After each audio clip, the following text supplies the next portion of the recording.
ನಾಳೆಯಿಂದ ಸುವರ್ಣಸೌಧದಲ್ಲಿ ಚಳಿಗಾಲದ ಅಧಿವೇಶನ. ಸರ್ಕಾರದ ವಿರುದ್ಧ ಸಮರಕ್ಕೆ ಬಿಜೆಪಿ ಪಡೆ ಸಜ್ಜು. ಹಲವು ವಿಚಾರಗಳಲ್ಲಿ ಹೋರಾಟಕ್ಕೆ ಸಿದ್ಧತೆ.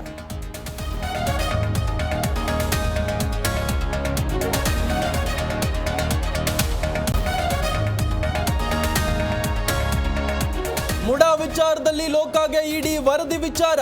ಯಾರೇ ಏನೇ ರಿಪೋರ್ಟ್ ಕೊಟ್ಟರೂ ಕೋರ್ಟ್ ಮುಖ್ಯ. ತನಿಖೆಗೆ ಸಮಯವಿದೆ ಎಂದ ಸಚಿವ ಬೋಸರಾಜು.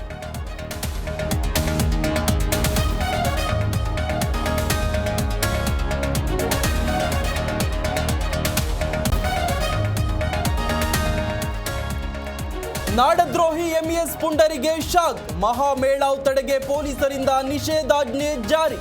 ನಾಳೆಯಿಂದ 20ರವರೆಗೂ ಬೆಳಗಾವಿಯಲ್ಲಿ ನಿರ್ಬಂಧ.